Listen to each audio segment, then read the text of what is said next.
कुछ जानना नहीं चाहते हैं या फिर किसी को हम समझते नहीं हैं। तो दो बातें होती है, तो उसको अब जिस तरीके से आप लें, हम तो मायावती जी को कौन नहीं जानता इस देश में। मायावती जी इस देश के सबसे बड़े राज्य के मुख्यमंत्री रहे हैं और दलितों की नेता रही हैं। काशीराम जी को कौन नहीं जानता है। तो ये नहीं कहना चाहिए था। ये हम समझते हैं कि इस तरह की वक्तव्य से कहीं न कहीं ईगो अहम झलकता है, चाहे आपके मेरे खिलाफ हो सकते हैं।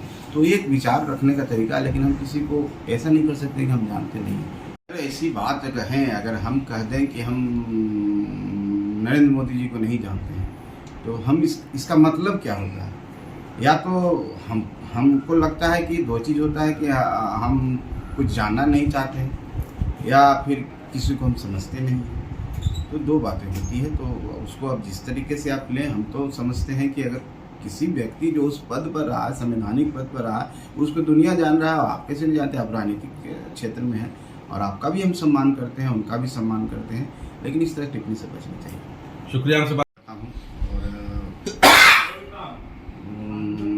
आनंद मोहन जी हम लोग के पार्टी से भी जुड़े रहे हैं। जब पार्टी की स्थापना हुई थी तो लवली आनंद जी हमारे पार्टी के सिंबल से शिवहर विधानसभा चुनाव लड़ी थी और बहुत ही कम अंतर से, हमको लगता है 250-300 वोटों से चुनाव में उनको हार मिली थी।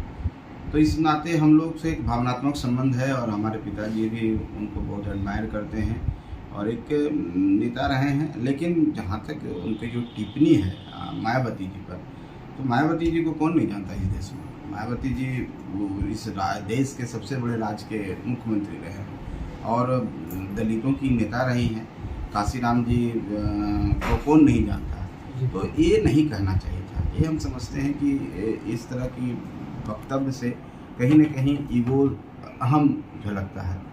मायावती ठीक है, हर व्यक्ति के अपने विचार होते हैं। मेरे विचार आपके खिलाफ हो सकते हैं, चाहे आपके मेरे खिलाफ हो सकते हैं। तो एक विचार रखने का तरीका है, लेकिन हम किसी को ऐसा नहीं कर सकते कि हम जानते नहीं हैं। अब आप ये नहीं कर सकते हैं कि माननीय नरेंद्र मोदी जी को हम नहीं जानते हैं। वो प्रधानमंत्री हैं देश के, हमारे और उनमें भिन्नता हो सकती है, मत भिन्नता हो सकती है। इसका मतलब ये नहीं है कि वो नहीं जानते हैं। इस तरह के टिप्पणी से बचना चाहिए और एक सच्चे नागरिक होने के नाते सबका अपना अपना योगदान है। हर तरीके से लोग काम करता है।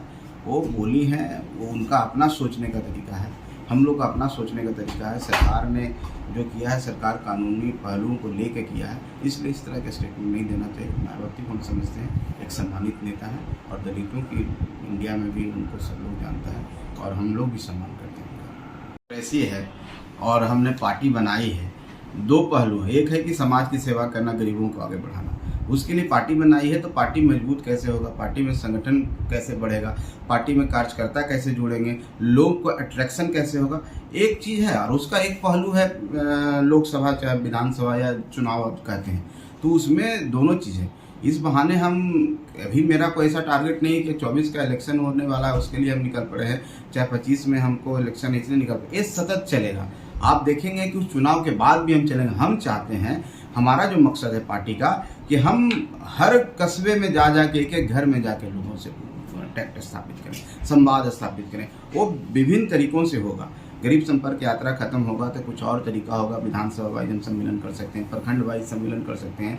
जब प्रखंड के स्तर पर लोगों को हम मोटिवेट करेंगे, अपने कार्यकर्ताओं कि आप भी इस तरह के संपर्क यात्रा निकालिए। आखिर हम चाहते हैं कि हमारा जो आइडियोलॉजी है, हमारी जो मैनिफेस्टो है, हम जिन मुद्दों को लेकर के पार्टी की रचना की है, चाहे हमारे आदरणीय नेता श्री जीतन राम मांझी ने पार्टी बनाई है और जिस बेबाकी से वो बोलते हैं, वो बात गरीबों तक जानी चाहिए। तो इसका फायदा भी होगा, उनका विश्वास मिलेगा। जनता तो लोकतंत्र में, जमहूरियत में जनता मालिक होती है। जनता जिसको चाहेगी उसको बैठाएगी, जिसको चाहेगी हटाएगी। तो हम तो विश्वास जीतने की कोशिश करेंगे ही और वो विश्वास हमारे लिए कहीं ना कहीं फायदा होगा और हम अगर मजबूत हुए तो उनको भी हम फायदा देने की कोशिश करेंगे। एक दो सवाल। ये लो मुंह मीठा करो, आज मैंने अपना जॉब छोड़ दिया, अब हम पूर्णिया वापस जाएंगे। जॉब छोड़ दिया है? मतलब ये घर कैसे चलेगा? हम करेंगे क्या? और माँ बाबूजी क्या बोलेंगे? इसलिए मैं एक और मिठाई का डब्बा लाया। अपने बिजनेस के लिए लोन अप्रूव हो गया। अरे लोन अप्रूव हो गया वो तो ठीक है, लेकिन पूर्णिया में हम रहेंगे कहाँ? अपना घर भी तो नहीं है वहां। इसलिए तो एक और मिठाई का डब्बा अलग से लाया हूं। हमने पूर्णिया में घर ले लिया है, पूर्णिया के ई होम्स पैनोरमा में। पूर्णिया में पैनोरमा ग्रुप लेकर आए हैं ई होम्स पैनोरमा, बड़ा घर, आलीशान जिंदगी और अत्याधुनिक सुविधाओं के संग। अरे अरे, अब क्यों मुंह मीठा करवा रही हो? क्योंकि हम घर वापसी जो कर रहे हैं। घर वापसी की खुशी पूर्णिया में ई होम्स पैनोरमा के संग। ई homes panorama, luxurious lifestyle redefined.